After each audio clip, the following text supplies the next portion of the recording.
It's part of your identity also and your comfort. Yeah. And in your roles, apparently in some of your very popular roles, you're a villain. Yeah. Why? Why did don't know. they put you in this? I have no idea. You think you suit those roles more? I think it's because of my features. Like I have dark features, like eyebrows, eyes, hair.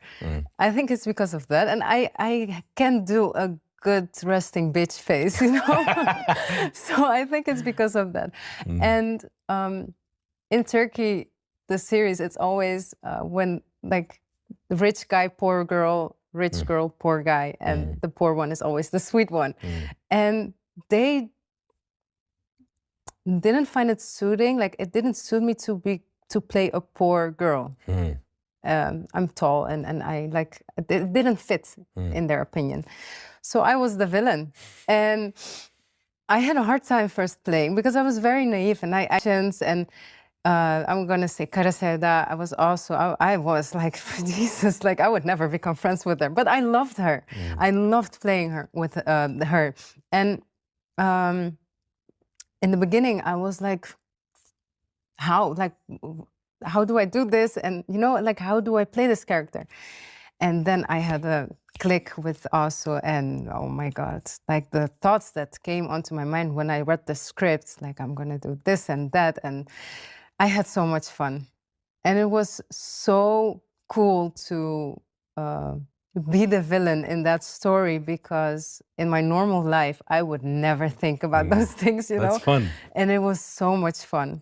And then they always ask me to be the villain. And most of the time I would say yes. And then I had sometimes like better roles. And it was so boring. So I enjoyed being the villain. And you took now a break from acting? Yeah. Are you going to go back? I don't know if something really good comes up. Yeah, of course. But now my priority is my son. And like I want to be with him 24/7. And I want to see everything he does and every milestone. And, you know, so yeah, that's why I'm like. Yeah, and understandably. Yeah. Do you believe in love at first sight? Yeah, I do. Really? Yeah. As an ex-psychologist? Yeah. Why? Weird, right? Because I want to know why. The way I met my husband, yeah, that's crazy. But we got married in 10 months. And he proposed to me in 4 months. And I moved to Lille in 1 month. And, you know, it's like this. And I saw him at the beach. And like we started talking. It was like normally when you start talking to someone, it's like flirting. And with us, it was, do you want to get married? Yes. You? Yes. You want to have children? Yes. Okay. Yeah, okay. Nice. And then it started. And that was love at first sight. I was like, oh my God, I'm going to marry this guy. I didn't tell him that, of course. And that's why I believe it, because my marriage started that way. But on the beach, did you think like that? No, until you talked. I saw him and I was like, I like him. Yeah. But of course, he didn't know that, but yeah. Well, he knows already, or he knows now? Okay. And what does love mean to you? Love is my family. Yeah, that's my family. My husband, my son, us at home. That's love. How full is your heart with love? Oh, it's very full right now. And I think that's also healing me, I think, in a way. And like love, you can explain it in so many versions. Like we fall in love when we're young. We think it's love, but it's toxic. Or, you know, like there's a lot of versions of love. But my family, it's peaceful. It's like you can let yourself go. Like I know my husband is there. I know my son is there. They know I'm there for them. In the good days and in the bad. Like we are there. And love is accepting who the person in front of you is as he is or she is, without trying to change them. Because I accepted him like that, and why would I change him? Like, that's selfish and stupid, in my opinion. I trust him fully, and that's such a good feeling to trust someone 100% with everything you do. And I hope he feels the same about me. And it's calm, it's boring, you know? And I love that. It should be boring, I think. I can be quiet, I can talk all the time without feeling bad about it. I can just be me at home or wherever we are as a family. And it's just such a good feeling to be like fully 100% yourself. And I think that that's love. And you start loving yourself more because you're you, without putting a mask on or talk in front of a paparazzi with media training, you know, and acting the way people want you to act. I'm like 100% Mélissa inside my home, and I love that, and that's love for me. That's one of my favorite answers. Yeah? Yeah, because you answered it from so many different angles, and I think a lot of people are like sitting like this now and watching it and enjoying that answer, because congrats that you're there. Thank you so I much. hope it gives you have a sustained, beautiful I hope so too. apartment in that love. Yeah. But why did I like it? Because you said just that you know. You used the word know like 2 times. That I know that they're there for me. I know. I think just that knowing, that faith, and that certainty is so good for your nervous system. Yeah. Because you see, a lot of people have anxious relationships and anxious attachment. Like, where is he? Send me a picture with blah, blah, blah. I hope he's... And there's a lot of anxiety, and the nervous system is not at ease. No. But when... I think some people never experience that. Maybe a lot of people. You know, with those nervous attachment styles, one thing I can say, in my opinion, that like they like it or not, if you feel any anxiousness, like in your heart somewhere, and you're like thinking all the time, where is he or where is she? What is she doing? Where are you? Send a picture, this and that. That's not love, one. And I think you should just end it there and do your thing and stop the relationship there, because that's just such an unhealthy way to live. I have a question on this. Yeah. We're going to think together. Okay. So I don't have an answer. Let's say a person is watching and they say, every time I'm in a relationship, I am the person who feels insecure. I want to check, I want a picture, blah, blah, blah. So are we talking that maybe sometimes the issue is not the other person, but themselves? Yeah. Yeah. I think it's because you don't love yourself enough yet to love someone else. I think you should love yourself first to be able to love someone else. There's a question I asked recently from, I got this question from a book. And the question is, when somebody says, I want to be in a relationship or I want to be married, you should ask yourself, or the person that's talking to you, are you ready to love or be loved? Yeah. And it's a big difference, because most people are telling you, I want to be loved, I want to be loved, I need to be loved. But that's the wrong answer. Yeah. If you say, I'm ready to love, then you are enough. Like it's like unconditional love. It's like you don't expect anything in return if you Which love is someone. Impossible, But no, I think you're in the right place to give it. Like, I have a son now. Yeah, that's the closest to unconditional that's love. Unconditional love. And that's love. Like, he's a part of you.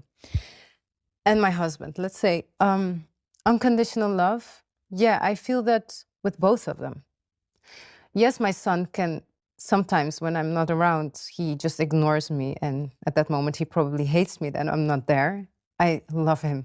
Like, even the way he shows his character at that moment, I love that. Like, I'm falling in love with every emotion or hate, that, you know, that those little things that they do when they're like young, I love it. I love to see it, like every part of it, every second of it. Unconditional. I'm not expecting anything back. I don't expect him to look at me or smile or say, "Hey, ma," or give a kiss or whatever. And I have the same with my husband. When I look at him, I just feel content and and happy, and I want to do something for him, or be there for him. Sometimes, of course, we argue, like married couples do that, and but it's yin yang. But we don't expect anything like fully in return for it.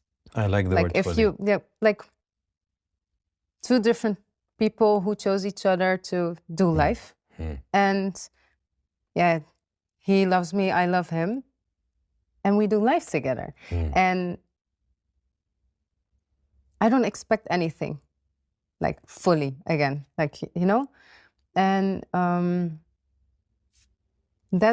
that's unconditional love. Like I would like to argue that this is just from me thinking a lot. I think the closest, most pure love is mother to child, not even father to child, no. mother to child. I think it's the closest, and sometimes maybe fully unconditional, and sometimes maybe close, because if you have a very bad son or a very bad daughter and they're very disrespectful, maybe the mother will be hurt, but she will forgive like this. So I would say unconditional. Now, with the husband, of course, if they cheat or lie or beat or that's done. then That's why fully. there is the condition. There is that's why I said I like fully. So there is a condition, which should be. Like I don't believe this. No, with your lover you should be. I'll die for him. No. There is guidelines. You're not my son. You're my partner. Okay. Is marriage hard? No, I'm not. I cannot say it's very hard, but it's hard. Like you working for it. Like you have to work for it. We're growing together and we change. Like after becoming mother, I changed, and 100%, like I changed. And he needs to keep up with that, and he needs to accept that, and he needs to see what changed, because I'm not telling him.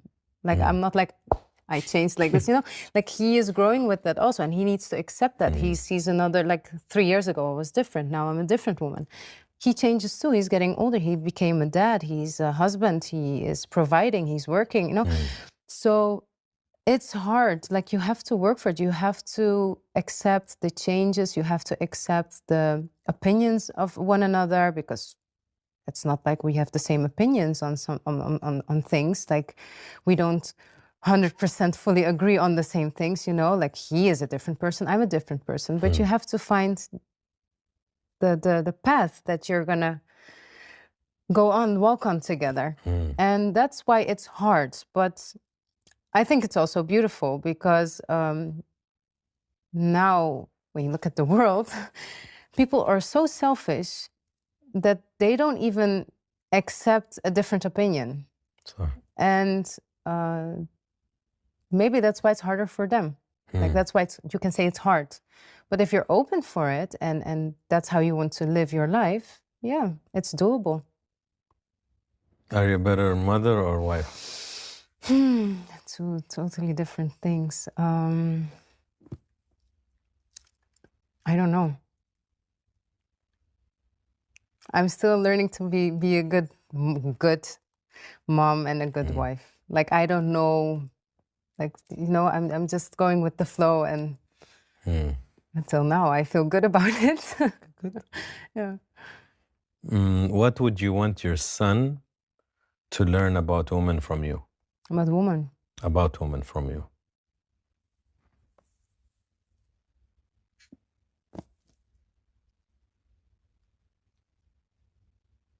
I want him to learn a lot of things. A woman specifically.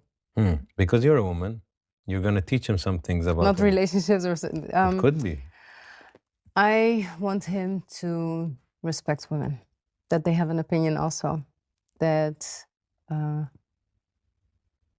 they have rights also. That's what I want, because I see, and I've been through it a lot, that men just don't respect women at all. they see it just as a lower version of the population, of the species, let's say, and they don't respect what you're saying, what you're feeling, what you want to talk about or discuss or whatever. They don't respect them. And I want him to respect women and know that they have a voice and an opinion, and that they're there, and that we're creative, and we can do whatever we want, and he needs to respect that. Kareem, I have some extra bonus questions.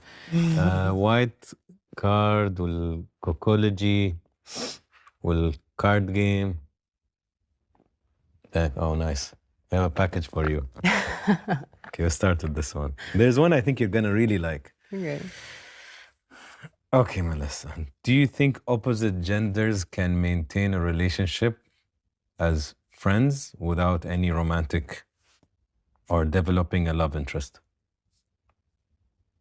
It can, but it's very like a slim chance that one of them like starts to feel something towards another. That's pretty much maybe the most accurate answer a female has given on the show, because usually women answer it with the glasses of a woman's perspective, and they're like, of course. And I'm like, no, not from your point of view. Yeah.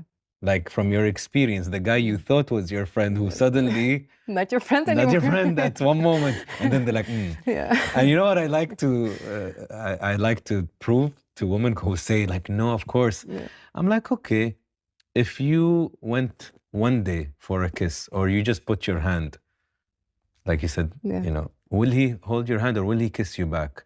And if she goes, that's the answer. But if you're like, ew, and Yeah. then okay. But I agree, very maybe small chance. It's a tricky one. Yeah. It's a big topic because you never get the same answer. Yeah. No, that's how I think about it. Okay. Do you think in a marriage, any of the partners can have a close friend from the opposite gender and it's okay? Or it would bother you, for example? It would bother me. It would? Yeah. And it would bother him if you had a close male friend? I think so too. Yeah, like I'm friends with his friends, of course, and we talk and everything, but if it's someone that I knew for years and blah, blah, blah, like it's normal that he just feels a bit annoyed about, because as I said, like there's a slight chance that the other person could get jealous or maybe start to like you. Correct. Or, whatever. So it's normal to get a bit annoyed and find it disturbing. The other day I was thinking, I don't get into religion in the interview, but I was thinking of one of the interesting aspects of religion, where some religions have boundaries. Yeah. Right? Like if the person is not directly related to you, you shouldn't be in a room alone, etc., etc., etc. And when you think of the logic and the ethics behind it, there is a beauty to boundaries. Yeah. So let's say your husband says, Melissa, fine, I know this person means a lot to you. He was your friend since grade school, but with some boundary. You don't need to hang out with him every 2 days. You don't need to get on a Zoom call every day. You want to check on him. That, I believe, there's an etiquette. Yeah. You could say, before you, I didn't. I was talking to him every day. I don't care about before, yeah. And I think there is a beauty to that. Yeah, I think because so too. no matter how confident you are, if he's talking to another girl every day, you're like, there is something wrong. Like, what is wrong here that you need to laugh with her every day? Yeah, like what's so funny? No. If it's, I think there is etiquette. Yeah. You don't want to scratch each other's ego in a bad way. No. Okay. I agree. So the responsibility is huge, but you girls rock at this. Like when you know how to do it, you can. I call my mother the glue. She's the glue of the family. You remove the glue, the family is falls apart. So I agree. You will bring life to the house, So yeah, it's a good answer. Thank you. Thank you. Thank you so much. I appreciate it.